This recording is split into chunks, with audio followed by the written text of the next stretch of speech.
Feng Shui is the traditional Chinese art of arranging cities, buildings, and even furniture in your home to attract positive energy and ward off bad luck. Ever wonder why some buildings in Hong Kong have holes built into the middle of them? Well, this is a design consideration to give the building good feng shui. What about buildings with bad feng shui? Well, here is an example. The Bank of China building in Hong Kong, with its sharp edges like knives pointing at other buildings, was believed to have brought bad luck to the city and even caused the death of the governor. It led to the urban legend that the nearby HSBC building even installed these window-washing cranes that resembled cannons pointing right at the Bank of China building to counter the bad energy. We'll tell you that whole story later in the video. This is Chinese Feng Shui Explained. Let's start with the basics. Feng Shui means wind and water. Water!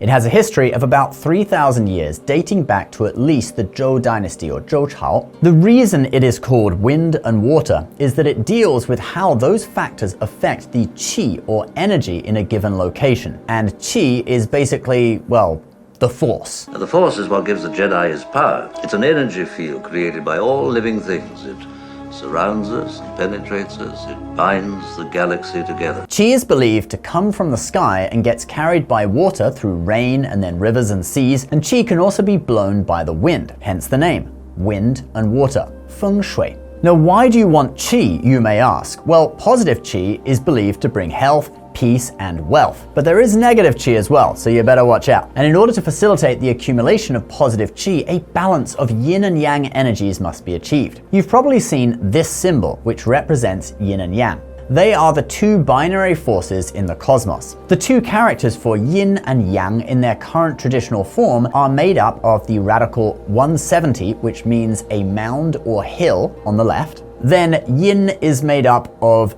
jin, which is believed to be a phonetic component, and then we have yun below it, which means cloud. And the original meaning of this character is the shady or cloudy side of a hill. Then we have the yang character, which also has radical 170, meaning a hill on the left, and then this component on the right, which has the sun on the top, and it means to open out, to expand, or bright and glorious. And thus, the yang character originally meant the sunny side of a hill. In the simplified versions, the left side is the same, and they use the moon component for the shady side of the hill and the sun component for the sunny side. So still the same meaning, dark and light. And these characters have come to represent the two polarities. Like yang would be light and yin would be dark. Yang would mean to expand outwards, and yin would mean to go inwards, and yang would be male and yin would be female. So in feng shui, mountains are considered yin while water is yang. Things that are solid are yin, while open space is yang. In feng shui, it is believed that a house benefits from having hills forming a U shape around the west, north, and east side of the house, with the highest mountains in the north, with open space and water to the south. Thus, houses should face south, which is where the sun is coming from, unless you're in the southern hemisphere, of course, in which case you just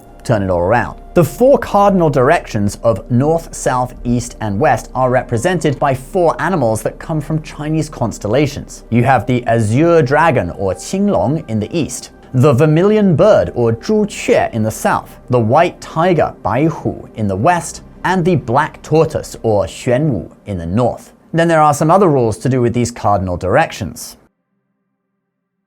Another way of looking at the cardinal directions is to have the house still facing south, have mountains to the north like before, flowing water in the east, still water in the south, and a road on the west side. The door to the house should be on the southeast side, since the south is the front, but the east is where the qi or energy flows from. What animal represents the east? The azure dragon. So dragon energy. Didn't Kanye mention that before? We are both dragon energy. He is my brother. Maybe he studied feng shui. Now, what do you do when you are building a house in a city on a flat piece of land and don't have mountains and rivers around to work with? Well, these principles that we just outlined were incorporated into the design of traditional Chinese courtyard houses like the ones you see in Beijing called Sihe Yuan, where all rooms are set around a central courtyard. So you have a place for kung fu fights. Just kidding. The courtyard takes the place of the flat piece of land to the south side of the house, with the buildings on the west, north, and east sides representing the hills that are supposed to cradle the house on those sides. And the door is on the southeast corner to get that dragon energy. As someone walked into the entrance on the southeast side, they would first turn left and then right into the main gate, and then their way would be blocked by a wall and they would move left again round a corner to finally enter the main courtyard. Their movement would mimic the meandering current of a river. Remember, water is supposed to be on the south side of the house. The Chinese believe that good qi takes a meandering path, while evil qi travels in a straight line. So this would bring good qi into the home as people entered. Alright, so those are some feng shui principles in a traditional Chinese house. And I say some, because if you want to get really into this, you will go down a rabbit hole that will never end. But let's now get back to the modern feng shui measures that have been taken by developers of many skyscrapers in Hong Kong. So one of the buildings that we showed you at the beginning was the Repulse Bay, which is situated at Repulse Bay. It's a luxury apartment complex and club, and Block 3 of the complex has the famous hole. Now, if you look at the building on Google Maps, we can see that Repulse Bay faces the sea to the west, or technically kind of the southwest, with mountains to the east, and the building is in between. What animal is in the east? The Azure Dragon, or Qinglong. It's up on the mountain with the building now blocking its access to the sea. So the architect designed a hole in the middle of the building for the dragon to fly through. Now, I was born in Hong Kong, and I always remember my mom telling me this story every time we drove past this building on the way to the beach. Another interesting one in Hong Kong is the Hopewell Center, built in 1980.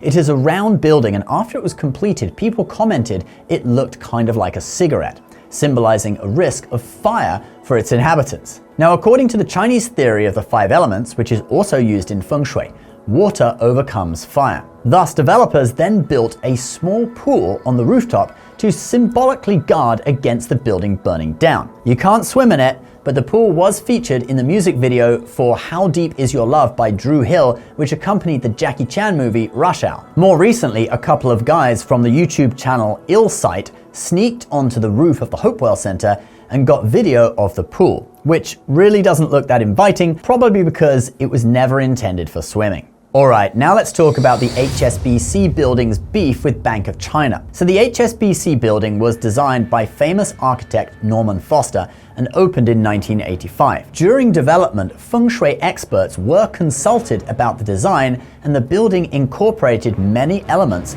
for positive feng shui. For example, it has an open square in front of it, with an unimpeded view of the water and mountains behind. That's textbook feng shui right there. Mountains on one side, water on the other. Although the building actually faces north, so it's the other way round from the super traditional way. But remember, I said the rabbit hole goes deep with this, and there are feng shui methods for buildings of all orientations and ways to cancel out things that aren't ideal. The building also has a big open atrium, kind of like the courtyard of a traditional house, to allow good qi to flow in. And there are 2 lions outside that guard the wealth that the building holds. Then, in 1990, the Bank of China building opened. It's the one on the left in this photo. The building was designed by I.M. Pei, and it is the only major building in Hong Kong where the developers bypassed consulting with feng shui masters before construction. The building has been criticized for its numerous sharp angles, which are like the blades of a knife, pointing at other buildings, notably Government House,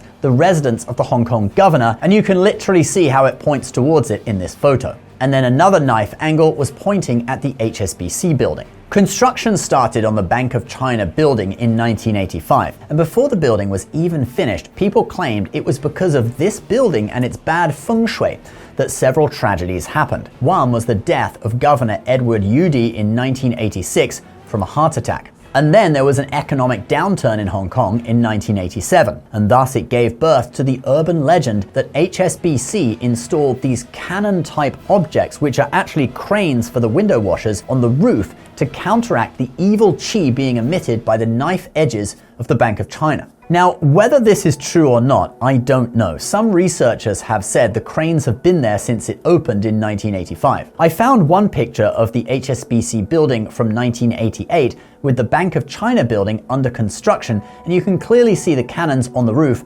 pointing at the Bank of China. But even though Bank of China wasn't open yet, this still would have been after the death of the governor and the economic downturn in Hong Kong, so it kind of makes sense. I was also able to find another photo online that is actually from 1985, the year the HSBC building opened, and you can see the crane is present, but it's not pointing in the direction of the Bank of China, which would be to the left in this photo. So I think they were there from the start, but it could be that they later made the decision that when the cranes were not in use for cleaning the windows, they would always be stored pointing towards the Bank of China as if they were cannons to counteract the negative qi. In mainland China, Feng Shui was stamped out during the Cultural Revolution, but it has made a comeback to some extent in recent years. And in Hong Kong, every big company and even the government sets aside a budget for Feng Shui consultation and construction work.